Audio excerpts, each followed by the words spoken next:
Hello, hello. How's it going, guys? I was definitely preparing the stream and not eating. What's going on? Who we got here? Hey, Paul.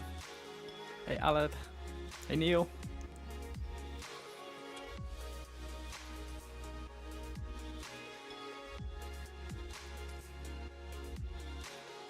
How's it going? How are we sounding? Because we all know that I'm not very good at these things. So I've actually tried. I've made a bit of, I spent some time playing around with the settings and stuff. So hopefully things are working. I've even got like the studio thing going on, so I can preview things before we send it. Hey, Zach, you got a tweet before you go live? Yeah. I'm not good at live streaming. Let's get a tweet out. How's everyone doing on this fine Thursday?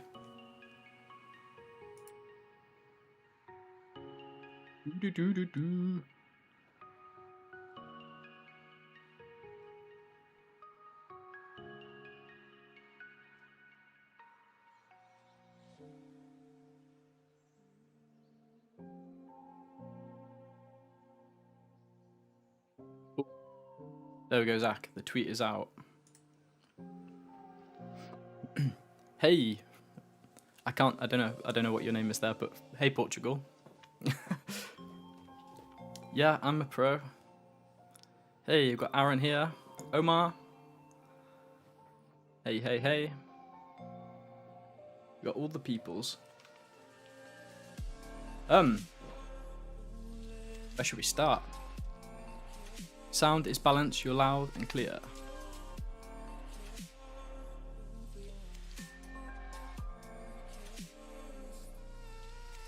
Are we good, Paul? Is the sound good?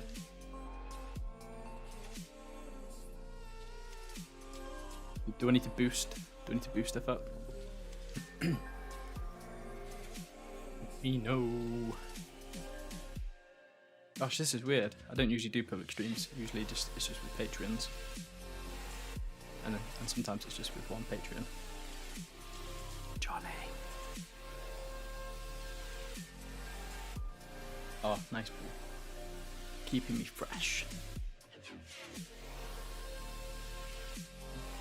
There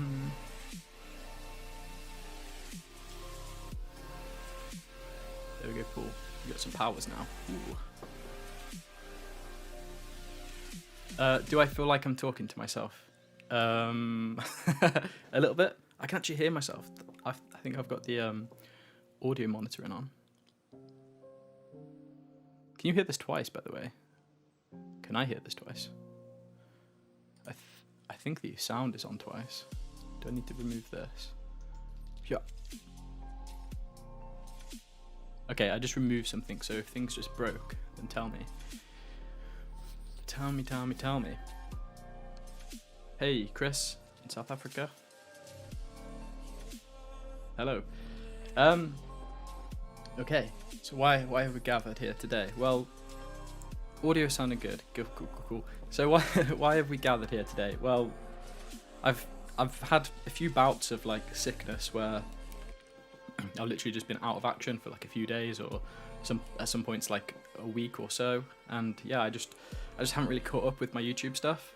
So just the general content creation. I've got a few videos that I've done, things are recorded, and they're fully shot, they just need editing, and I just haven't got around to that editing part, and then I've gone off and done other ones, and again, they're not edited.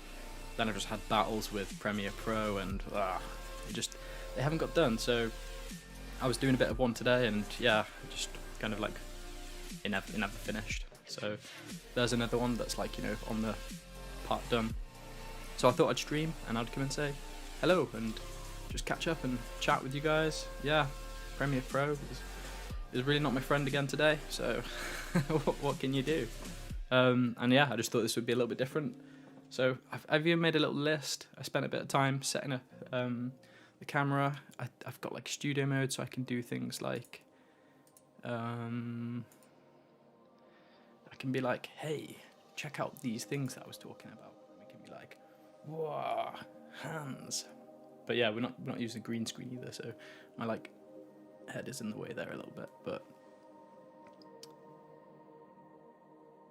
as I flick through these as well, I will also need to make sure that the sound is right on all the channels, because I'm not sure if I checked that before I started. Also might need to center myself.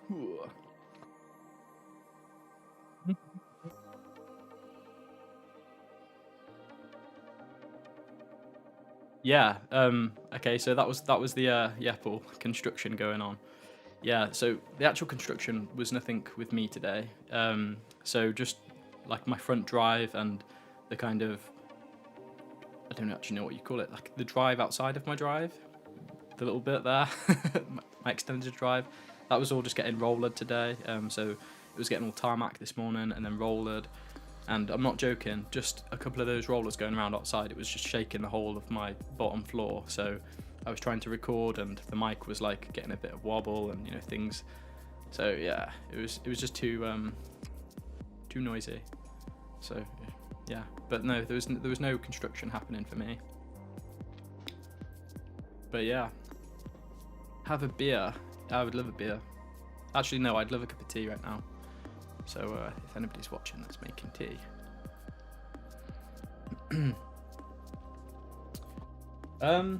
Okay. Oh, that's a lot of tuya, as in what was on the camera. Those products we'll come back to those in a bit, but those are products by a company. They're products by Ajax Online, and it's part of their Zignito range. So I've been doing a lot of playing around with building custom alarms and those kinds of things, and I've got a few videos on those, but that was actually supposed to be today's video, was on building a basic alarm system using those things that are on the table, but the video's recorded, it's just not edited.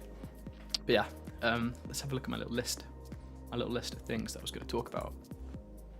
So yeah, today's video, that obviously didn't happen. What have I been doing? I've been playing around with alarm systems. Lots of alarm systems actually. I've been doing stuff with some wall-mounted tablets. One that we'll come back to in a little bit. But I've been sent like a lot of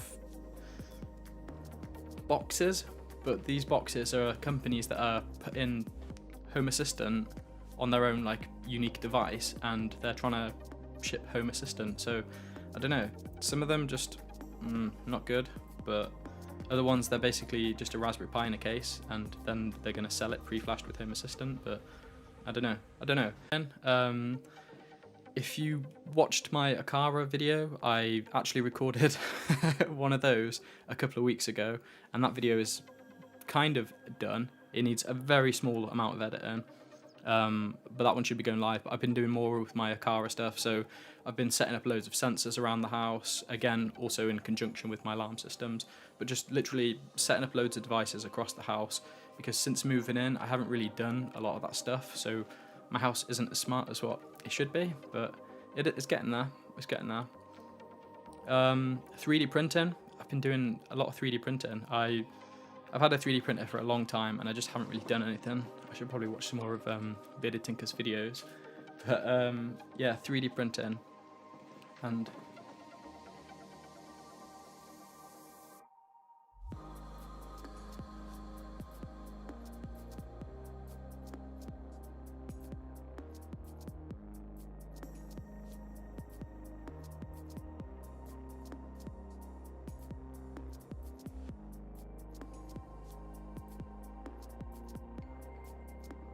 I'm back. Is the sound okay?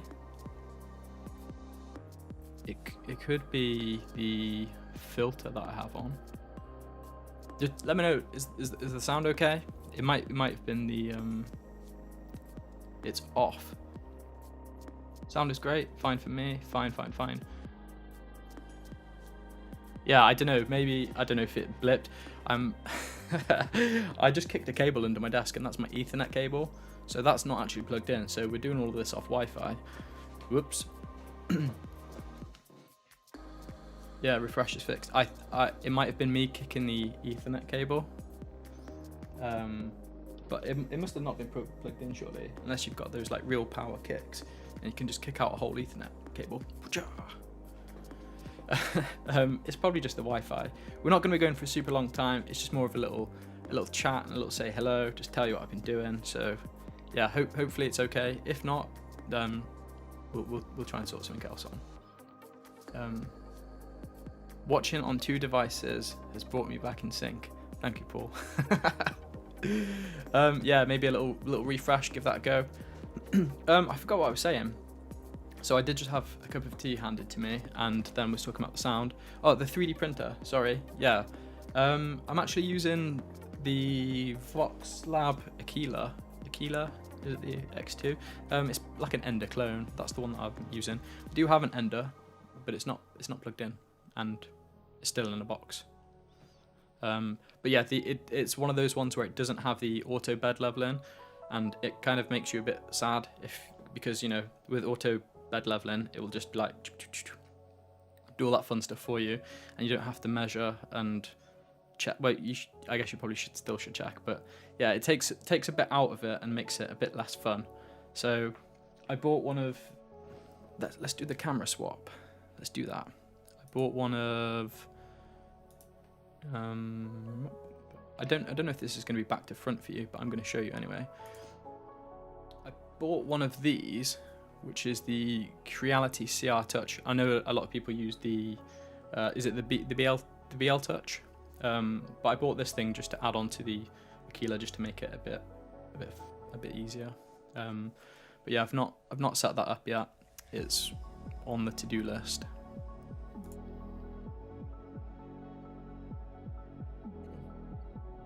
So yeah, did somebody say something about the 3D printer? Was it just asking what it was? Yeah. Hey Matthew, what is happening with Tuya V2 for Home Assistant? I don't know. I don't know. I created a series of videos on the Tuya V2 stuff as it was going live, because I found it really interesting that this big company was looking at this open source project, and they were like, hey, we're gonna dedicate guys to doing this stuff. And I just found it really interesting to see these, like, you know, it was a team of, I think, 2 guys, and they were just, you know, pumping out stuff with Tuya V2. And then when it went into Home Assistant, they kind of stopped, and it's kind of slowed right down, and all the stuff with the local control and all of that stuff. Yeah, I messaged Tuya not that long ago, just saying like, hey, like, what's going on? Is there a roadmap? Is the stuff happening? Because they used to have quite a good roadmap, and they did used to reply like pretty quick. But yeah, I don't know. I don't know is the answer, I'm afraid. Yeah, that's all I know. Zach, are you there? Do you know anything? What's going on? What happened to the Christmas giveaway? The Christmas giveaway, that was a while back now. That happened. There was winners. People won stuff. I'm pretty sure there was a post about it. There was some like cool submissions and stuff. And I did plan on doing like a little video of like some of the funny submissions. But that's like on the pile. Maybe one day I'll share with you my list of like planned things, because it just gets bigger and bigger. It's like your list of smart home projects and devices that you're going to play with or set up, or just things you're going to have a go at with your smart home, and that list just gets bigger and bigger and bigger. But that's what it's like with video ideas, because you see something or you play with something and you're like, hey, that would be a cool video, and then it doesn't happen. Yeah, Zach says I have as much as information. Yeah, so the Tuya stuff, I don't know. I actually asked Tuya, Matthew, when you messaged me, and I did also message them, was it yesterday? I think you asked me on Facebook. I did message them again, and I've just kind of get the same response, that it's not something that they're currently looking at. Yeah, who knows?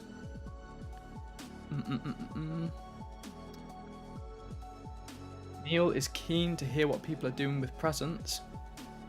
So he's been testing out ESP ESP presence, yes presence, however we say that. What are people doing for presence detection? I really want to get some of those Aqara FP1s. Who likes those? Has anyone got any of those? They're like gold dust at the minute. Also, they're quite expensive. Every time I've seen them, they've been 65 to 68 pounds here in the UK. That seems like a lot. Like, or is it not? Like, for one of those kinds of sensors, I've never used a sensor like that before. Do you have one? Does anyone have one? What are they like? I did ask Aqara about them. I asked them a lot about it actually, for a long time. And I asked them about the P1 sensors for a long time. But I have some P1 sensors now, but no, well, that's really out of contrast. Yeah, I asked them about the FP1 sensors a lot, but it's one of those ones where they just say they're only in China because they don't see an audience outside of China, but there's definitely an audience.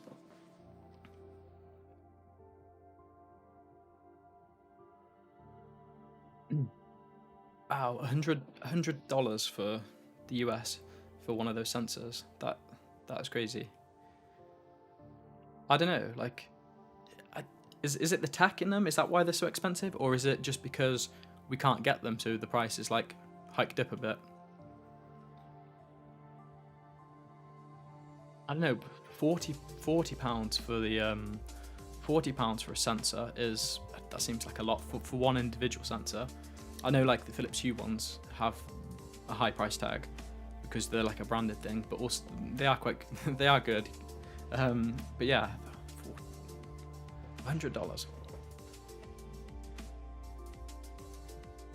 There isn't an audience. My wallet says otherwise. Yeah. The P1 sensors pool. I'll be talking about these real soon. Oops. I just dropped that on the keyboard. I could have wiped out the whole stream then, but yeah, the P1 sensors, they're basically Aqara's upgraded motion sensor. There is also, I think it's called P1 as well. I think it is just the P1 range, but there's a P1 version of the contact sensor. I haven't got any of those yet, but basically they're all upgraded. They're just going to be the better, the more future-proofed sensors. Most of them offer like 5 years of battery, and obviously there's only the motion sensor and contact sensor at the minute. But the cool thing about the P1 sensor is it has a configurable timeout, so you can actually set what you want that timeout to be for the motion sensor recall. Ooh, don't do that, Google. Yeah, so that's the cool thing about them. And they've also got like a wider field of view. I think it's 170 degrees, 180 degrees. I don't know if somebody wants to check that out. It's 170 or 180. But yeah, they're just a nicer, more upgraded sensor. So that's pretty cool. Is there anything that I missed? Is there anything that I missed that they do?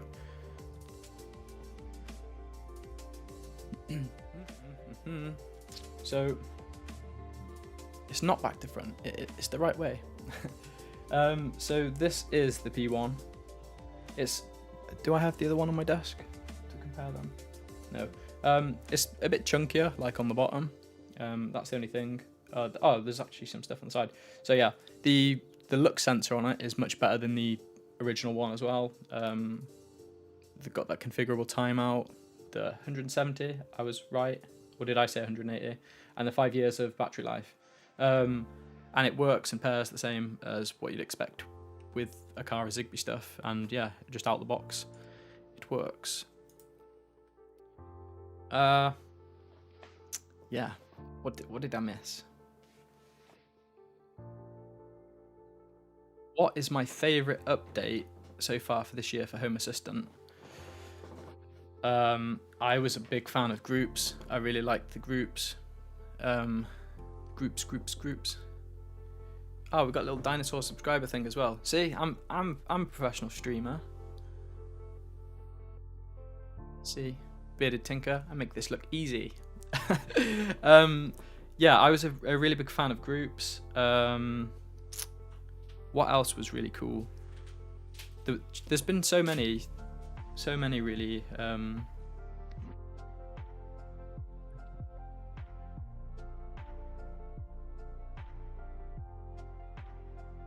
my wife keeping me topped up with drinks. I literally have all the drinks now. Oh wait, did I just see a wild Johnny? Johnny is here. Hey Johnny. Yeah, like there's loads of cool ones. I can't think off the top of my head. I'm gonna say groups because I really liked groups, and I liked groups so much that I did its own dedicated video to it. What was your favorite update? Well, your guys, what have you enjoyed the most? One individual feature. If you got to pick one now out of all the ones that we've had. You tell me what yours was. Alex, does the Akara hack still work on the P1? Oh yeah, so that's actually, I lost my train of thought, but that's what I was going to say. So these have got the configurable timeout, so you shouldn't need to do the Akara hack. And the Akara hack, if you're not familiar, was you could modify, you have to take the sensor apart and you could modify the board, and it just makes that timeout much quicker. You couldn't configure it because it was just faster, and it does drain the battery a lot quicker, but I wouldn't say it was anything major. Yeah, you could either solder it or you could use a little pencil and you could do a little line across, and yeah, it was magic. I don't know if you would need to do that with the P1 sensor. I haven't had all that much time like playing around with them, but you shouldn't need to do that. Switch as X, yeah, Switch as X was a really cool one. If then else, I also really liked if then else. I just think all those new features that make it easier for everybody to just do stuff from the UI. And I know a lot of people, I see it a lot like in comments and like when the Home Assistant do the release party, just a lot of people shouting about, oh, they're getting rid of YAML. Like that is not happening. They are not getting rid of YAML. That is not a thing. But what is a thing is they're just making it easier for people to use features that were previously locked behind, this wall of having to learn YAML or to do a bit of coding. Those features are now open and accessible to anybody. Just a few clicks in the UI and you can do those things. And I really like those features because it just simplifies Home Assistant for new users and for people that maybe couldn't do those things before or didn't want to spend time learning those things. So I really like those features, and I also really like it when things get added as what's the word when they get taken from the UI. They don't have to be set up in the in YAML anymore. You can set them up from the UI, whatever that word is.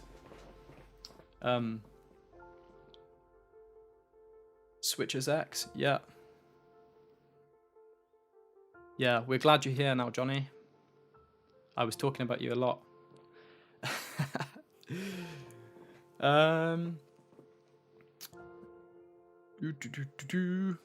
Right, what else was on my list? So I've got projects that I want to work on. So I've gone through, if you're joining now, I just went through some of the stuff that I've been doing. I've been ill like a lot, like a hell of a lot, like way more than normal. I think it's just from like a weak immune system now, from like being stuck inside and not going out and all that stuff, just from like the whole pandemic. But yeah, like the smallest thing and I just get wiped out. But yeah, hopefully that's it for a while now. I hope so.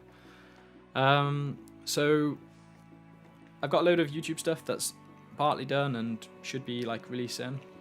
I've got quite a bit of stuff coming out on alarms and like nice touchy interfacey things. We've got the NS panel stuff.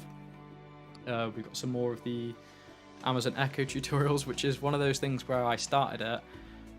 If you've happened to watch some of my videos, you may notice that I do say I'm starting a series and then there's like massive gaps between those series, and then yeah, somebody will probably talk about Room Assistant, but but yeah, that's happened with the Amazon Echo one, and that second part has been sat there waiting to go for a long time, and it actually sat there for so long that there was a section that I wanted in the video, and I'd had like a big haircut in between the parts that I had to re-record the whole thing, just because I didn't want like this one shot of, I couldn't even like cover over it, like just have like an Amazon Echo just sat there and I'll talk or something. But yeah, I couldn't cover it over with anything, and there was just a few other edits, so that never happened. I re-recorded the whole thing. maybe I'll do like a thing of like unreleased videos, because what YouTubers have we got here? Aaron, does that happen to you? Do you like record videos and then be like, you spend a lot of time doing it and then you're like, oh, I'm not happy with the end result, and then you don't publish it, and then it's just all that time wasted? I've got like a couple of videos that are like that. I want to say 4. I've got about 4 of those, which isn't bad. Anyway, projects that I want to work on. If you follow me on, I think it was Instagram and probably my Facebook group, I shared like a little video of my like WLED stairs that I had, and I was going for that design where there's a sensor at the top of the stairs, a sensor at the bottom, and then as you go up the stairs it goes like and like lights up the stairs. That's been part done for a long time. Yeah, that's one of the ones. I've got my smart post box, which I posted about, again, a long time ago. That still needs it still needs smartifying actually. It's just a dumb post box. And when I say post box, it's not like one of those like the little mailbox type things that you have in America. This is like this big galvanized steel unit that I've had built into the fence, because I get quite a bit of post and I'm always just ordering odd bits, and sometimes when I'm in meetings I'll have to go out to like 3 or 4 different delivery people, and it can be quite distracting. So yeah, they just go in this nice post box, and basically the project is smartifying that so we know when there's stuff in there, so it doesn't sit there for days. Because if you don't happen to check any of the cameras or look at any of the alerts on your phone, because that happens, doesn't it? Like when you get so many notifications on your phone, there's too many and then you just miss them. So that's usually what happens to me anyway. So we've got the stair lights, we've got the post box, and we've got the bed sensor. And the bed sensor is one that I bought all of the parts for, and then I couldn't find my box of resistors. I don't know where they were, so I bought some more, and then since buying them, all the parts have just been like sat on my shelf, and I've not done that yet. So that's another one. And then we're also getting a robot lawnmower, which is one that I'm looking forward to because I hate gardening. I really hate it. So yeah, that's a cool one, like a robot lawnmower. I'm going to try and get that into Home Assistant and do some fun stuff with that. But yeah, what projects have you been working on, or what's been on your list for a long time? Something that you've wanted to do for absolutely ages and you've put it off? Let me know. Let's have a read through some of these comments.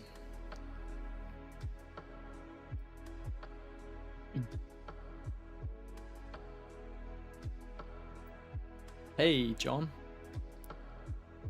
Yeah. So we do have some nice wall mounts. Thank you for hooking me up with those wall mounts. We'll be seeing some of those. We've got a video on that, and also it'll be featured in my alarm video. So giving you a little mention in that. Paul is asking about the NS panel. Has the screen designer got better yet? The screen designer, as in, you mean like the next-gen editor? Is that what you mean?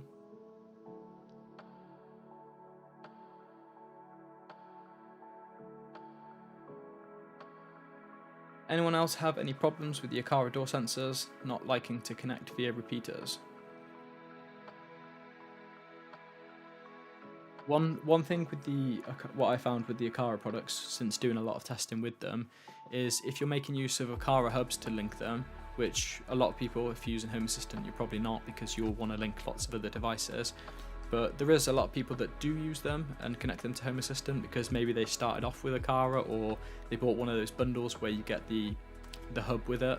So what you can do is you can link the sensors and different Aqara devices to an Aqara hub and then pass that into Home Assistant using the HomeKit controller, and it works really nice. It's really fast, and you also get the really nice like Aqara setup process where you press the button and then the little voice says like, hey, device connected or whatever, and I think that works really smooth. Aqara have done a really good job with that.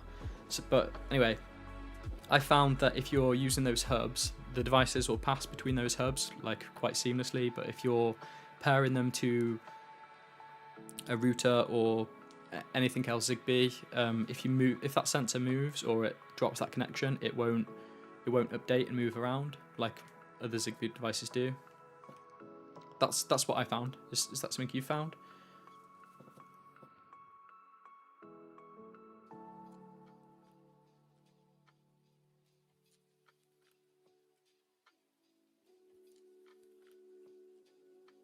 bed sensor. Is that something you've been wanting to do for a long time as well, is it, Bart? Oh no, he's here. The bearded one is here. He even said hi. What up, BT? I'm gonna try and slurp this tea now without spilling it on my desk, which has happened a few times recently, and also without deafening you with my slurps.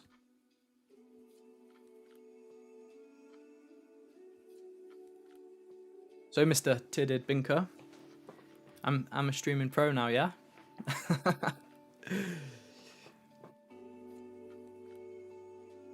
I'm still not as good as you. I also need to get some 3D printing tips from you. So yeah, another thing with my 3D printer is I spent a lot of time trying to get a new motherboard for this one printer, for the Ender, which is like in the box and it's dead, and then I've got this Aquila one. It was just really cheap, but I want a bigger printer to do big things like printing, like tablet mounts and just other big devices. So what is a printer you'd recommend? Nothing too crazy. Not like BT's one. That one's like insane. There's too much there for me to learn. When am I doing Twitch? I completed Twitch already. Who is BT? Neil, BT is the bearded tinker.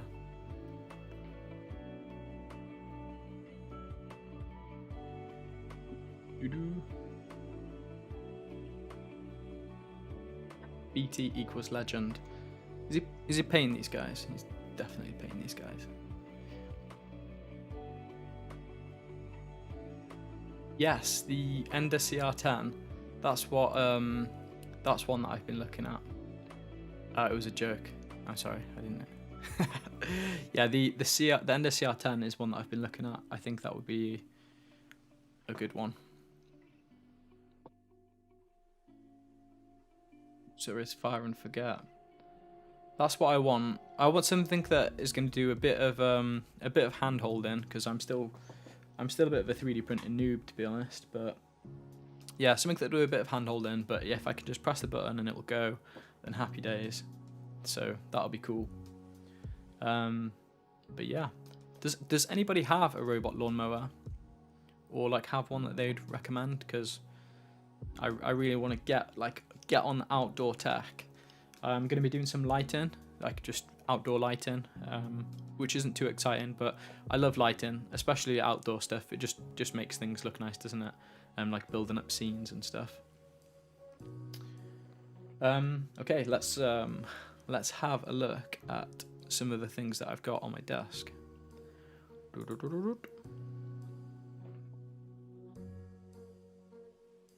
So, my desk isn't always this messy, I promise.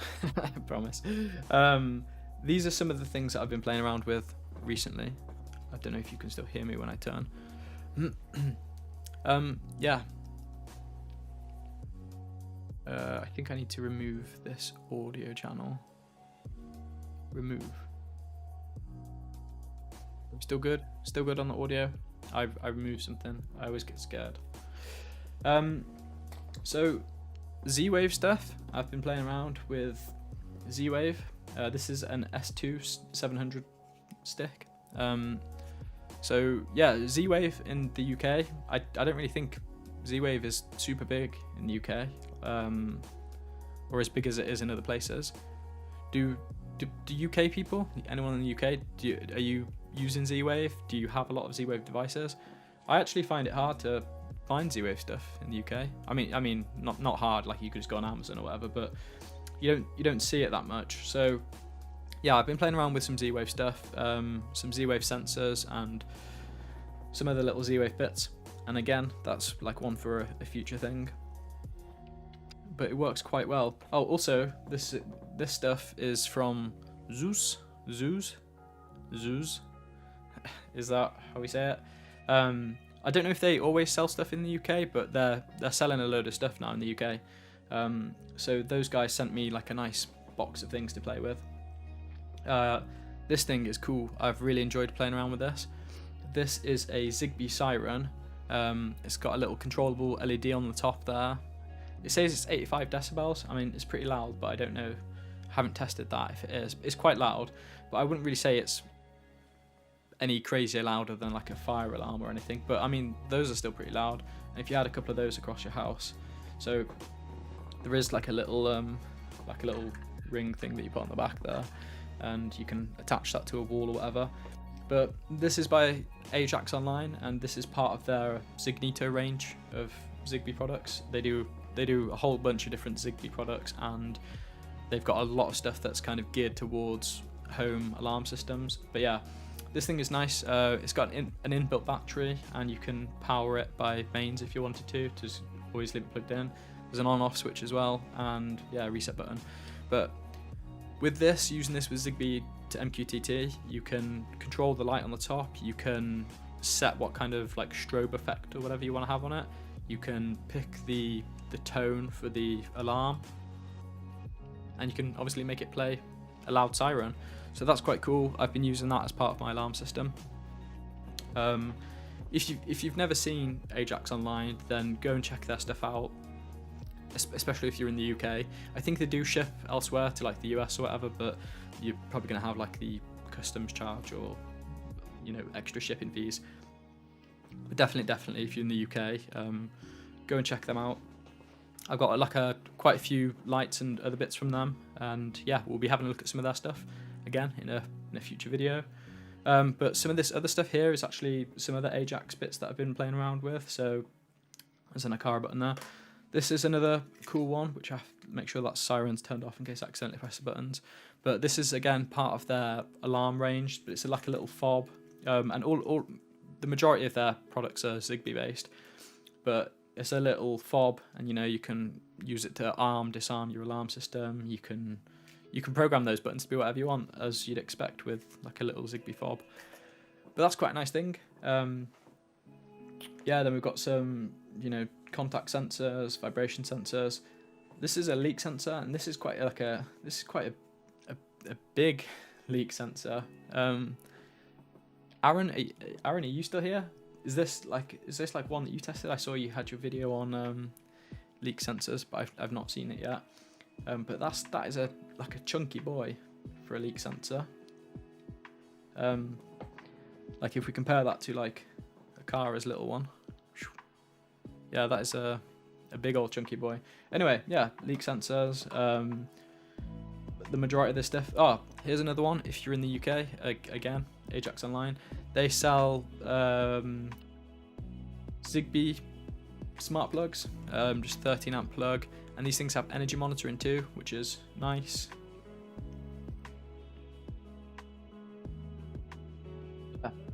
Lots of cool Zigbee things. There's a little motion sensor there too. Yeah. Ah, you spotted my Benchy, did you? Yeah. Here's my my killer Benchy. It looks right. I did have the little T-Rex, and I made the little flexi Triceratops thing as well. But the kids have those. Those are really cool. I like those. Like just where you print things, and they're all like, all the joints and everything are all done. I got a little whistle there too. Yeah, it's not like your lightsabers or anything, BT, but I know that's where everyone starts, isn't it? With the little the little boat thing. No Z-Wave in the UK. The only Z-Wave is a Yale lock. Which Yale lock is that, John? And is it any good? I'm really interested in smart locks at the minute. Like, I haven't been brave enough yet to put one on the front door or back door or anything like that, but I would like to in the future. It's just finding one that works really well and it's good. So yeah, if you're using a smart lock and it's a good one and you'd recommend it, and it also works with Home Assistant, let me know. One that I'm actually using at the minute is on my office door, and it's, can't remember the name of it.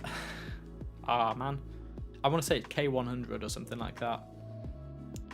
It's ZemiSmart's new smart lock,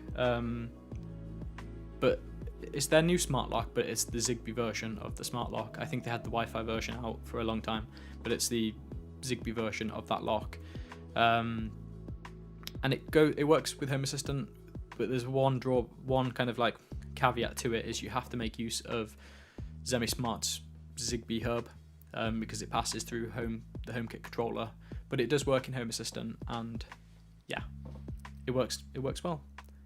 Like you can block the little hub thing from the network and it will still work, but obviously you'd have to buy an extra hub, so that's the downside. It is discoverable with Zigbee to MQTT and also ZHA, but it just doesn't work yet, so whether it's just a case of waiting for some wizard to add that in. Yeah. Questions.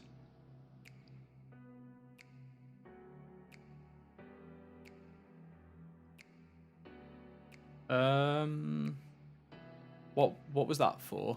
The ZHA thing, Alex? With ZHA, was that linking the lock straight to ZHA? Was that? Ah, yes, BT. I need a filament. Those are really cool. Yeah. I could just do like a big white filament, like a big white fill. I've only got white and black at the minute on that little Aquila, and I need to get a new motherboard for that other printer. But I probably wouldn't bothered with the motherboard because I got sent one and it was broken, and then I got another one and it didn't turn up. So I've just kind of given up on that whole printer, which is why I'm looking for a new one, a new printer.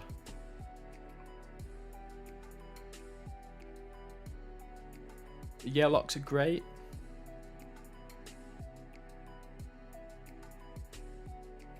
Yeah, so the hub, oh no. Yeah, I mean, it's never nice if you have to have a hub for just one device. So hopefully in the future it will get added to like Zigbee to MQTT and ZHA and just work natively. That'll be nice.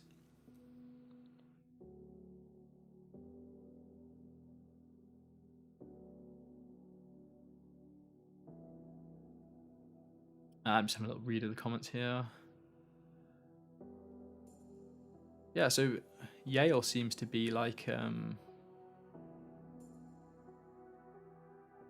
so, yeah, Jace, you sorry Jace, I know that you're Jace. I was talking to John, like John, you had like the same kind of question. Yeah. Ooh, did nobody have a lawnmower, or did I miss it? I haven't scrolled up. Like, it'd be cool. Well, I'm gonna get one and have it in Home Assistant. That is one of my goals. A little the August smart locks. Yeah, I did have a look at August ones. I was having a look at the August smart lock with the 3D printer mod, so you can have it outside on a garden gate and have it like turn the little what do you call it? The crank thing. That would be something that I would be interested in. But those things were expensive. They were really expensive for the August lock.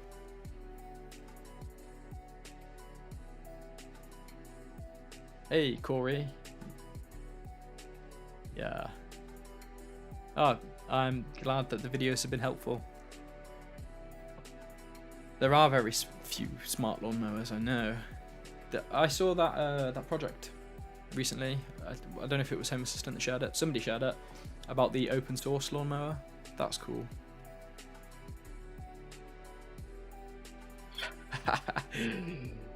Vic has a mother-in-law that does the lawn mowing.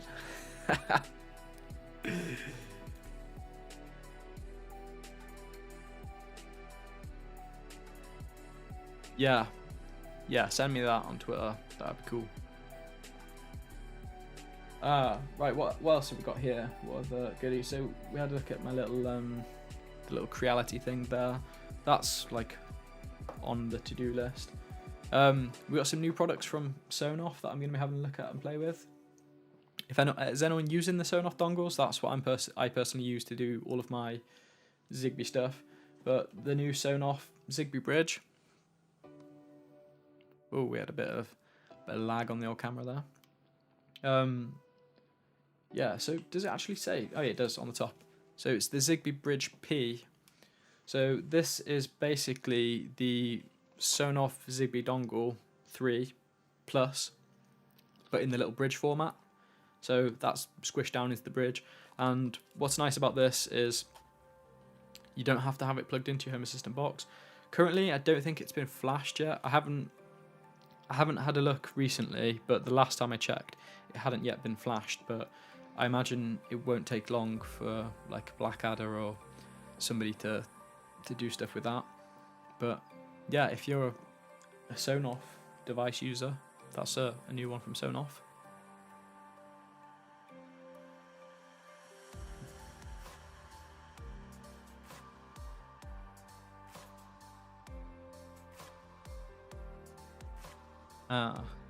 So Andre dumped the August smart lock. How are your smart locks going, BT? The Nuki ones? Have you locked yourself out again? Yeah,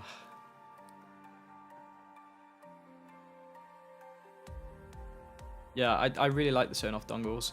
I absolutely love the combi stick, but I did a lot of playing around with the Sonoff one, and it just works really well, and I just like it, and that's what I went with my new system.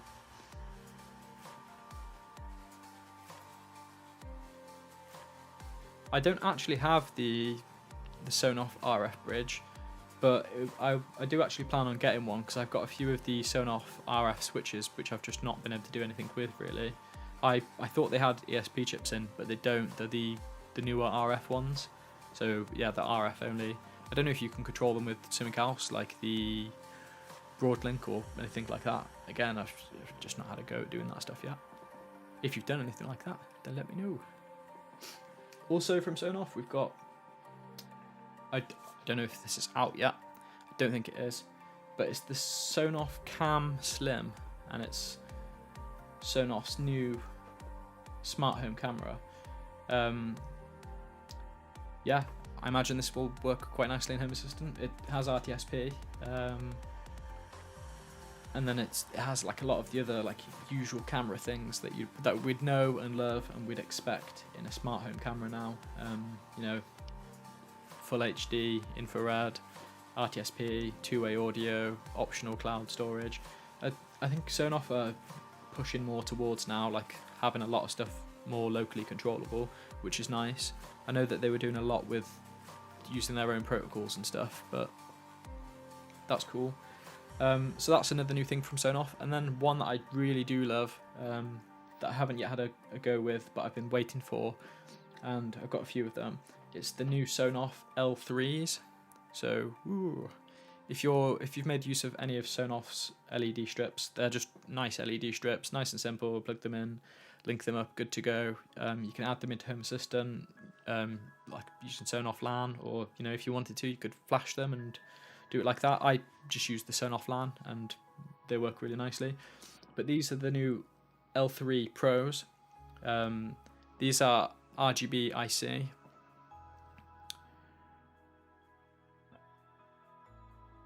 Swap to the bigger camera, which is now back to front obviously, but yeah, they're 5 meters RGB IC, and yeah, they're just cool. They're waterproof as well. That's the main cool thing about them.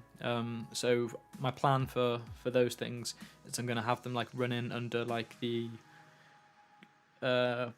what do you call it, like the base of the house, like running around there, and I might use them for some like notification type things and just for like a nice bit of garden lighting. So yeah, WLED is much better. Yes, WLED is way better. Obviously with WLED you can do loads of crazy stuff, you can do lots of cool effects, but what I like about these things is they're just like a simple out of the box thing, and for what I'm going to be using it for, like I just said then, the garden thing is something where I wouldn't really have WLED, so something like that for me is just nice and simple. It's all It's already pre-made. It's waterproof. You just, I'm just gonna chuck it outside and it'll be good to go. So that's nice. At some point I'll be doing that, maybe on the weekend. But yeah. So some cool little bits from Sonoff there. Let's have a little read of these comments.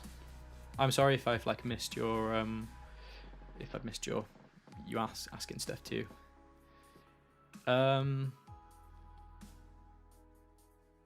What's the diffusion like on those strips?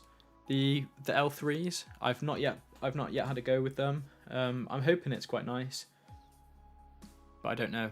I'll let you know, Alex, as soon as I have a go with them.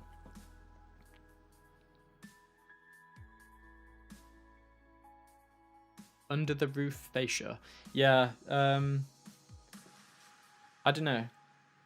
I'm not really one for putting the lights and stuff. I know that that's big in America, to have all of lighting and stuff around the top of the houses and stuff. But that's not something I've done yet, or something that I plan on doing. I plan on doing that kind of thing for Christmas lights.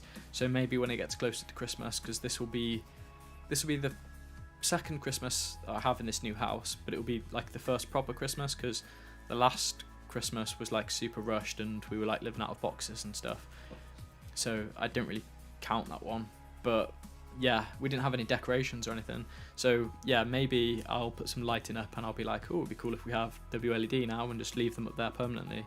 So that might be one that I do with that. But if I do anything on the roof, it'll probably be WLED, just because you can do more crazy lighting things.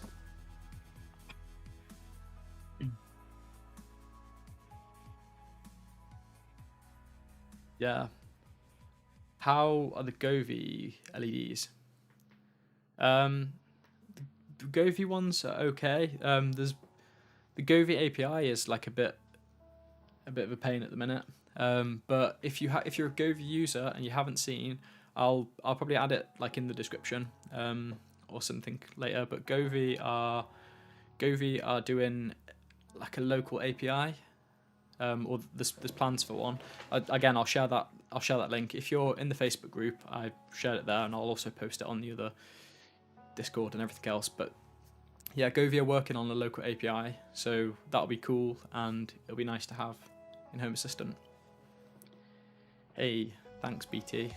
That's my dinner money. Yeah, Govee. I like Govee's products. Govee makes some really nice products, and yeah, up until recently, until they've made the change on the API, they just worked nicely. And yeah, I'd still recommend the Govee stuff. It's just they're working ish in Home Assistant at the minute. There's just a few problems. I'm still waiting to do for my TV lights. I'm actually using it's a HDMI sync box by, who is it by? It's a HDMI sync box that doesn't work very well, and it was one that I actually got sent to do a video on, and I never did it because it just didn't work properly, and it just wasn't good. It's not something that I'd recommend. And it was also 2-year based as well. But yeah, it's not one that I'd recommend. There was just loads of problems with it, audio issues, video issues, and yeah, for what you could do with the lights, really, they weren't that good. But prior to using those ones, I was using some just standard Govee lights just to light up the back of the TV. Invite Dr. Z's. Yeah, I met Dr. Z's the other week. It was cool. Yeah, I met him in the Home Assistant creators. Yeah, that was cool. It was like meeting a celebrity. Yeah. If Dr. Z's wants to come and do some WLEDs at my house, I would not say no. Ah, there we go. Alex, yes, it was the Light Me Neo. It was. Yeah, so the Light Me Neo is the HDMI sync box thing that I was talking about. Thank you. I just can't remember stuff. But yeah, I wouldn't recommend it. So I got sent the Light Me Neo, the new version, when they were first releasing it, and it just didn't work. I did speak to them and stuff about it, and we had a bit of back and forth, and then they kind of just stopped replying to me. So I just never did anything with it. So yeah, I wouldn't recommend it. I don't know if it's any better now, but it wasn't good. Like the lights worked, but I had audio and video problems, and that's not something that you want with a sync box. So yeah. Also, the actual like connectors and stuff for sticking it on the TV and stuff, they sucked. But yeah, maybe I should do a video on like tech and stuff that I've had that just sucks. 5 products that suck. Thank you, Neil. I appreciate that. Yeah, so I did skip the early morning one PT, which would have made more sense for me being in the UK, but I really wanted to meet Dr. Z.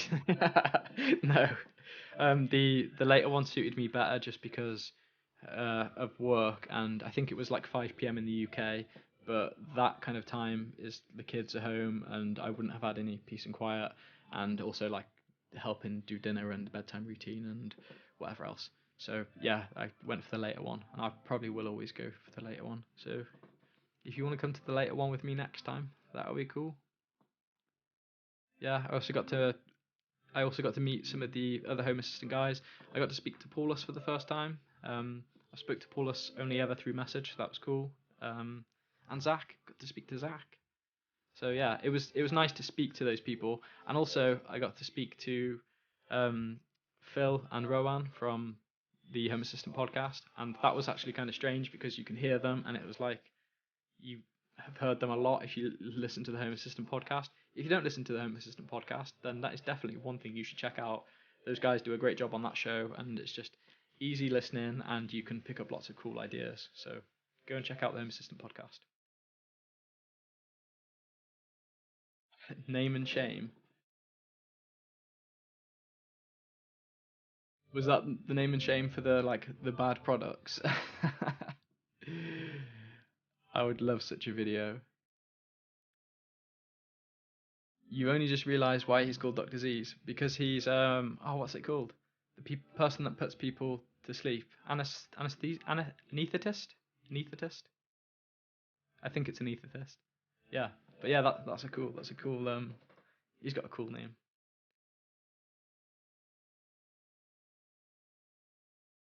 Yeah. So about 2 year, I spoke about 2 year like a little while back, a bit earlier on in the video. I don't know what's happening in 2 year. I spoke to them and they don't have anything to say. So it was something that was said and yeah, not delivered or not yet worked on or whatever. So you know. So upcoming stuff for the channel is basically we've talked about it, like those projects that I've said that have been in the works for ages. We've got all of those, and then we've also got those edits to finish. I'm gonna wrap this up in a little bit, but thank you, dude.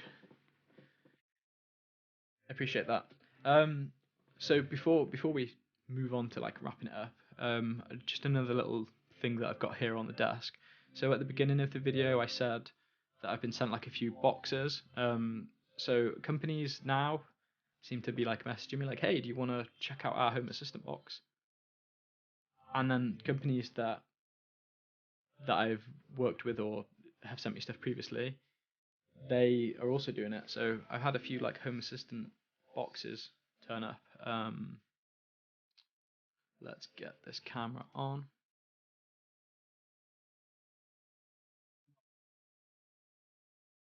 So look at this. Home Assistant. I think this is a Raspberry Pi 3 inside of here. I don't know if I'm supposed to show these things actually, but you've seen it now. It's too late. This is by ZemiSmart. So ZemiSmart sent me their lock and also this Home Assistant box, and it's something that they're playing around with, like making. I don't know if they make the case and everything themselves and just put a Raspberry Pi in it, but they kind of want to sell like pre-assembled Home Assistant boxes, which I imagine people are going to have things to say like, would you trust Home Assistant being trust a pre-installed Home Assistant by a company, or would you want to do it yourself? I mean, it's like with the Raspberry Pi shortage and whatever at the minute, it's like a nice way of getting a Pi, I guess. And then, you know, it's just an SD card. You can just flash it yourself and do whatever. This is a Zigbee stick.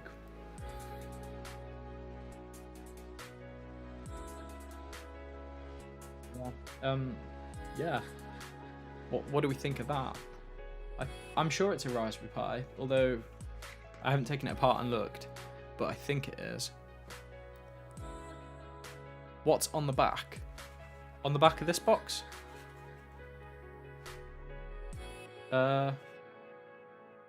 Just a MAC address.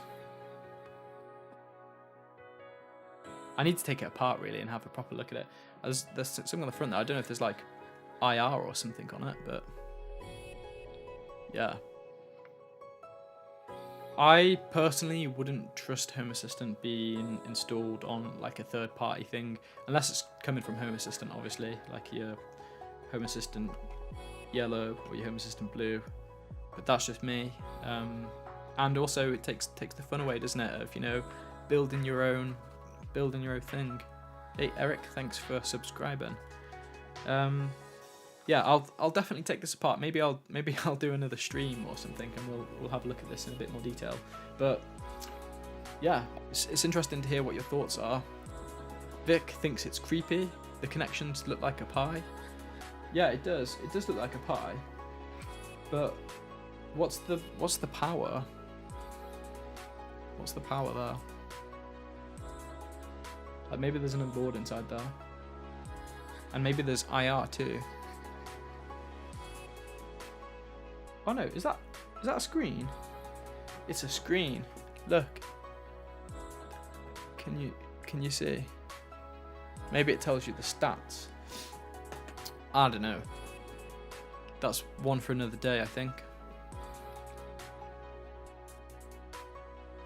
But yeah, so I've got that one, and the one that I don't have on my desk is one that I showed. I think it was just in my Patron stream.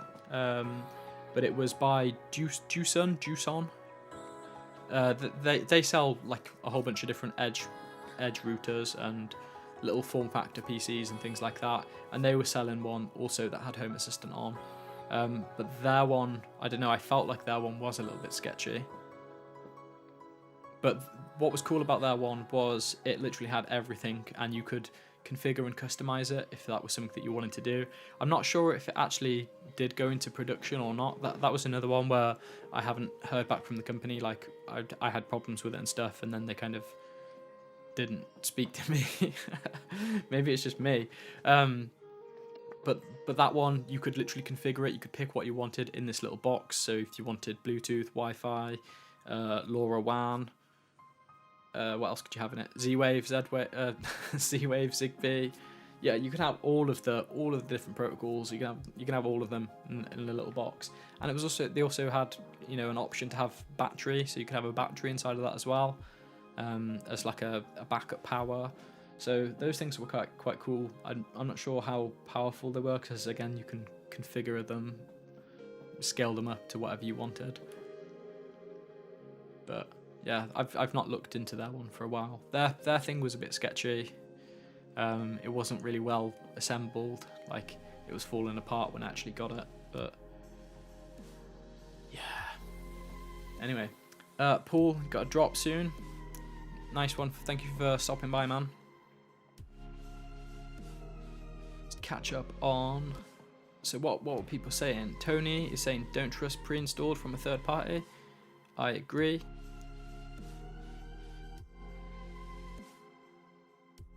Yeah, unless you have Home Assistant Blue or Amber, Yellow, yeah. Yeah, I mean, I guess everybody that's currently running Home Assistant wouldn't look in those locations, and I don't know how well a company would do just trying to sell a device like that. I think you might get sales with like the chip shortage and Pi shortage and stuff at the minute, but yeah, I can't see them being like mass selling units, especially like being third party. So Paul saying there's a sensor there. Yeah, I think it is. I'll take it apart and I'll have a good look at what it is. Z wave. Z wave, Z wave. Yeah. Yeah. So yeah, that's, you know, in short, that's like, you know, some of the stuff that I've been up to, some of the things that I've been doing, some of the things that I'm gonna be doing. Thank you, like everyone, for dropping in. That was cool. There is some other stuff that I haven't talked about. There's always stuff that I haven't talked about. I've been doing a lot with like TV notifications and like pushing and casting stuff to the TV. So it's all stuff that we can hopefully see soon. Like, hopefully I'm not going to be ill again for a long period and I can just catch up with all this content and fun stuff. But it was nice to do something like this that's a little bit different, a different format, more chilled out. Yeah, and it's nice to interact and talk with some of you guys. So yeah, thank you for stopping by. Does anyone have any questions? Because we're probably going to wrap this up now. If you'd be interested, by the way, in seeing me like have a play around with this thing, or you know, comparing this with maybe some of those other boxes, I think I've got like 3 or 4, not all the same one, just different ones that I've been sent. But if you'd be interested in seeing these like third-party things and having like a little discussion about them, then yeah. Also, let me know what you think about live streaming. Like, it's just me talking to the camera and you guys for like, how long have we been going for? Like an hour or something now? Yeah, it's a bit strange. It's not my normal content, and I just like, it's probably a bit different to seeing me in a tutorial. Like, I just talk a lot more than normal. Do a teardown. Yes. We'll definitely do a teardown. I mean, I would do it now, like if I had a screwdriver here.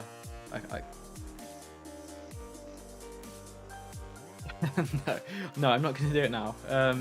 We are going to wrap this one up, but yeah, I will share what's going on. I do have some other like really cool projects that I really want to get on with, and when I do get on with those are going to be some fun videos. But yeah.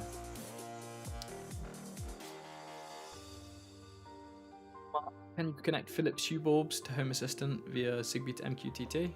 Yes, I believe you can.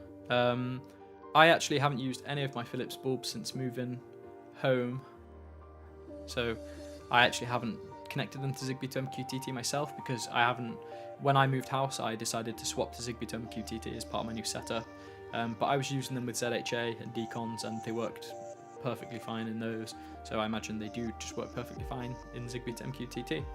If anybody knows, if they don't, then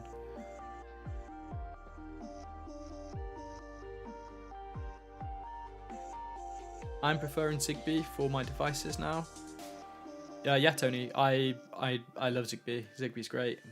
I would much rather have it in Zigbee, but you know, it's not a be all and end all if I want this specific thing and it's not Zigbee and it's, say, Wi-Fi.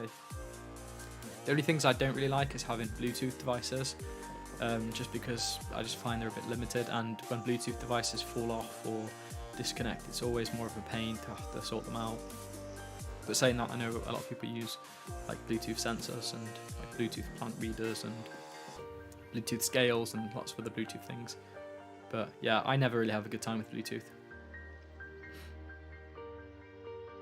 Stanley the knife. Yeah, we do also have a Stanley. Well, no, that's not a Stanley knife, but it is a knife. That's not a knife. But yeah, we'll save that for another one. If you'd be interested in seeing a stream of me opening that and, you know, plugging it in, we could do some more like cool camera things. Maybe set up a few more cameras and go through those things. I could line them all up and we could plug them in. And yeah, if you'd be interested in that, then let me know. Yeah, you saw the knife, Vic. Yeah, it'd be interesting to know how well it works. I know that the instructions that they gave me, I know the instructions wouldn't work. I can't remember exactly what they had. maybe I'll share those too. I don't know if I was supposed to show that, but I've showed it you now. You know the secret. That this is what companies are doing. Yeah. The NS panel. Yeah, I'm glad that the NS panel worked for you. I've got some more NS panels that I've been doing some tinkering with. I did, like, again, just with the whole being ill and everything, I did plan, and I do still have planned the second part of the NS panel stuff. And it's, if you followed that first one, then you're going to be in a good place, really, because we're going to be carrying on directly from that first one. And in the second part, we're basically going to pick up and we're going to do the next-gen editor stuff. I'll show you how you can add icons to it to later reference and cool, and just how you can customize that file that we originally worked on in the first part. So that's cool. And then I'll probably also do one where we do everything from scratch, like design something, build it, and blah blah blah blah blah. So yeah, more NS panel stuff coming. Interested? People just want to see me smash it open, don't they? Thanks, John. Thank you for dropping by. Did Akara get back to you about the switches and Zigbee router? Yes, Alex, they did, and I actually covered it. I actually do cover it in the second part of the Akara video, which is, you know, there's a recurring theme here. It's done, but it's not out yet. Yeah, I talk about it in that video. I do a bit of a, like, a disclaimer, kind of. No, I don't know what you call it. I basically talk about the differences between the D1 and the H1 and all that stuff. And I also do mention that I spoke to Akara about having the 3 switches and more switches and, you know, new things, extra terminals. I wanted extra terminals on the back of those things. They said no. Yeah. So yeah, they said no. A lot of times when I speak to them, they are open to things, but sometimes they always take it based on how it is in China, as opposed to what other, like, you know, other countries and what other people want. So yeah, spoilers. Yeah, I really want their locks to come here. I'd love to play with some of their Zigbee locks, and I also imagine that they would just pull through with HomeKit controller and just work nicely. I quite like the looks of their ones. So yeah.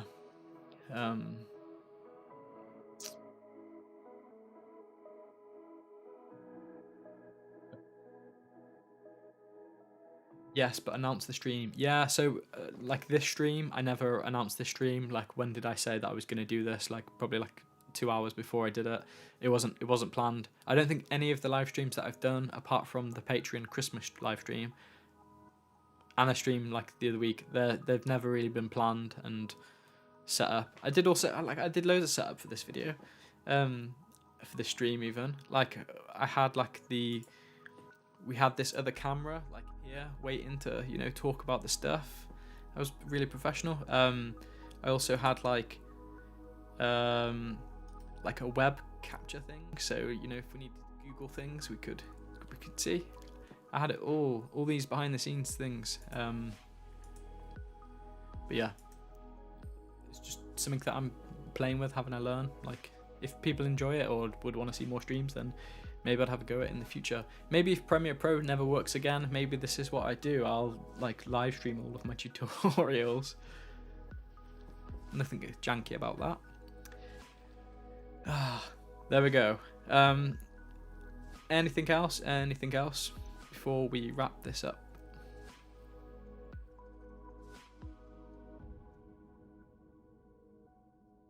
Yes. I'm using Streamlabs. So professional. Thank you. We know it's janky, really.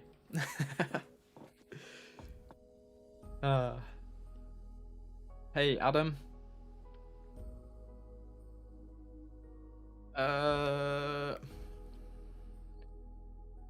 Can't read. You've got Alexa actionable. Sorry, I said the A word. Whoops. You've got actionable notifications working. What's my setup for initiating a question about anything random? when is the next recycling day? So actionable notifications, I'm not actually running currently, but like so how I planned my new smart home was I was going to do my like series tutorials, which was going to bring in the features I wanted to my house. So it was kind of like a 2 birds 1 stone type job. So I'd get the video out, which would be like helpful and informative, but it'd also add those features to my own smart home. So I haven't re-enabled actionable notifications in this house yet, just because I didn't really have any sensors and stuff done, which I now do. So I will be going back to it.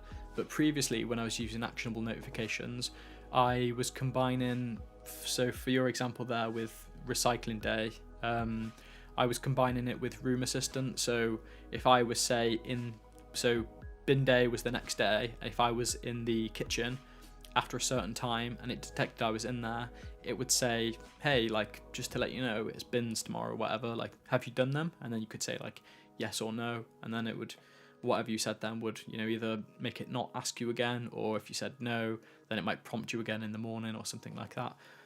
So that's how I was doing that. And then other ones would be like location based things, where it would tell you that somebody was on the way back. Have you done a certain thing? Or what else did I have with my actionable notifications? I used them sometimes. I had one that was like a weather and news thing where, again, I was combining these with presence. So like you have like the motion sensor or whatever you're using for your presence detection. And the one that I had for weather and news, when I'd come down the stairs in the morning, it would say like, good morning, blah, blah, blah. Like, do you want to hear what the news and stuff is? And you can say like yes or no to that. And if you say no, it will just shut up. And if you say yes, then it would, tell you stuff. Has that helped you? Oh, sorry. You that probably hasn't helped you because you were asking about a random entity.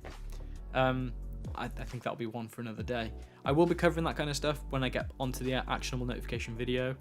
So before I do those kinds of tutorials as well, I'm going to try and put like a little post out just to ask people if there's something specific that they want to know.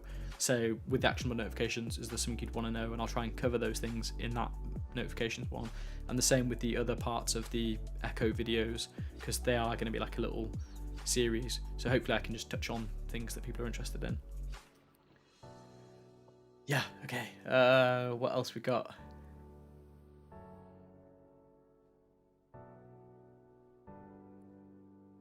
Alex, no, I've not done that video. Again, it's like part of this series. Not yet anyway. That's going to be one that I'd probably do on one of my other Home Assistant instances that isn't obviously connected through Navigator. But yeah, anything that you're doing with the Echo not through Navigator can sometimes be a little bit tricky, because with some of the things like actionable notifications, there's like a few hoops to jump through, so it can go wrong in various points. But yeah, more Alexa videos. Hey Bo, yeah, you've literally got here right at the end, Bo. Yeah, next time, dude. I didn't really announce the stream. I literally did it just before starting, really, kind of. Yeah, it wasn't meant to be. I wasn't doing the stream. I was gonna just have a video out, but yeah, long story short, the video didn't come out, so I thought I'd just come and say hey to you guys. I think you can do that with Alex. I think you can. I think there is a way to, because there is like the YouTube API. I think you can just talk to it. Ah, there we go. BT said, yep, that is a thing. Rightio. I think, otherwise I'll end up asking for more questions. I think that's me done.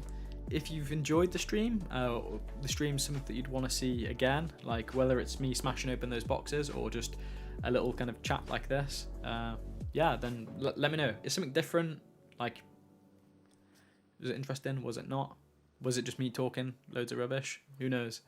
Yeah, thank you for taking your time stopping by. Don't forget to drop a like and all that good stuff. Thank you for spending your evening listening to me ramble on. I'll catch you in the next one. which will definitely be a video, and it'll be one of these ones that I've got backed up that we've talked about, but it'll be like tomorrow or Saturday or one of the days. But yeah, thank you guys. I'll catch you in the next one.